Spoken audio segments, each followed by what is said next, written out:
Sir main amendment तो income tax के TDS के चैप्टर में ही है। ये कल एक बच्चे ने टेलीग्राम पर मैसेज डाला था जिनके भी एग्जाम मई 2026 में है या जून 2026 में है या सितंबर 26 में है, दिसंबर 26 में है।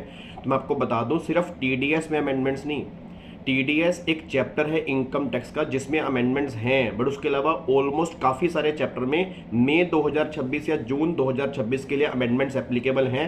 रीज़न क्योंकि जो अभी आपने पढ़ा था वो फाइनेंस एक्ट 2024 था, जो अब हमें पढ़ना पड़ेगा वो फाइनेंस एक्ट 2025 है। हाँ, ये बात अलग है कि इनकम टैक्स एक्ट 2025 हमें नहीं पढ़ना, बट फाइनेंस एक्ट तो बदल गया ना। तो उससे चैप्टर नंबर 1 जो हमारा टैक्स रेट वाला है उसके अंदर मेजर चेंजेस हैं। इवन डिफॉल्ट स्कीम के टैक्स रेट पूरे बदल गए हैं, रिबेट पूरी बदल गई है, और रिबेट जहां पहले स्पेशल इनकम पर मिलती थी वहां पर भी अमेंडमेंट आई है। कंपनी के टैक्स रेट के अंदर भी अमेंडमेंट आई है। उसके बाद चैप्टर नंबर 2 रेजिडेंशियल स्टेटस के चैप्टर के अंदर भी अमेंडमेंट है। उसके बाद सैलरी के चैप्टर के अंदर भी अमेंडमेंट है, हाउस प्रॉपर्टी के अंदर भी अमेंडमेंट है। हाँ, खुशी की बात यह है कि पीजीबीपी के अंदर मतलब ज़्यादा चेंजेस नहीं है, 1 या 2 चेंजेस हैं, अदरवाइज जो आपने पीजीबी पढ़ा ऑलमोस्ट वो सेम है। बाकी कैपिटल गेन हो गया, सेट ऑफ हो गया, डिडक्शन हो गया, टीडीएस हो गया, रिटर्न हो गया, इन सब चैप्टर में छोटी छोटी अमेंडमेंट्स आई हैं। ऑब्वियस सी बात है, ये बात ध्यान रख के चलना, जो मई का अटेम्प्ट होता है और जो जून का अटेम्प्ट होता है, मतलब मई और जून का जो अटेम्प्ट होता है ये अमेंडमेंट बेस ही होता है।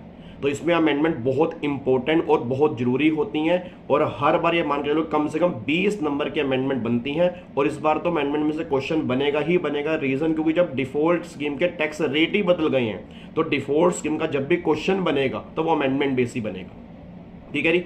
अब बच्चा कह रहा है सर अमेंडमेंट कैसे करें, तो अमेंडमेंट मैं बहुत डिटेल में यूट्यूब पे हर बार लेके आता हूं सर, और क्वेश्चंस भी लेके आता हूं। बाकी हमारे बैचेस अभी चल रहे हैं, तो जो बच्चे बैचेस परचेज कर चुके हैं या परचेज करने की सोच रहे हैं वो बिल्कुल परचेज कर सकते हैं, क्योंकि उसमें हम साथ साथ क्वेश्चंस की प्रैक्टिस कर रहे हैं जो लेटेस्ट वाली अमेंडमेंट है उसकी।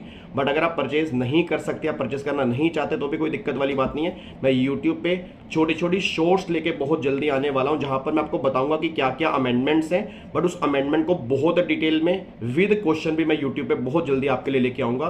तो टैक्सेशन की रिस्पॉन्सिबिलिटी अब वो आपकी नहीं है, वो मेरी है। मैं हर बार ये बात कहता हूं और उसके लिए पूरे एफर्ट्स लगाने की कोशिश करता हूं। देखो बाकी ऑब्वियसली बात है, मैं 100% परफेक्ट नहीं हो सकता, हर बच्चे के लिए अच्छा नहीं हो सकता, हर बच्चे को मैं खुश नहीं कर सकता, बट मेरी कोशिश रहती है कि अगर मेरी वजह से एक बच्चे को भी अगर फायदा हो रहा है तो वो फायदा होते रहना चाहिए, बस ये पर ध्यान दो। तो ध्यान रखना, बिल्कुल अमेंडमेंट्स हैं, काफी सारी अमेंडमेंट्स हैं, हम डिस्कस करेंगे, उसकी आप टेंशन बिल्कुल मत लो। बट ये मत सोचना कि अमेंडमेंट्स नहीं है, करनी है, क्योंकि अमेंडमेंट बेस्ड क्वेश्चन बनता है मई और जून के अंदर, बस ये पर ध्यान दो। और इवन जीएसटी के अंदर भी अमेंडमेंट्स हैं, किस किस चैप्टर में वो भी आपको नेक्स्ट शॉर्ट के अंदर बताऊंगा। जय Hind, thank you so much.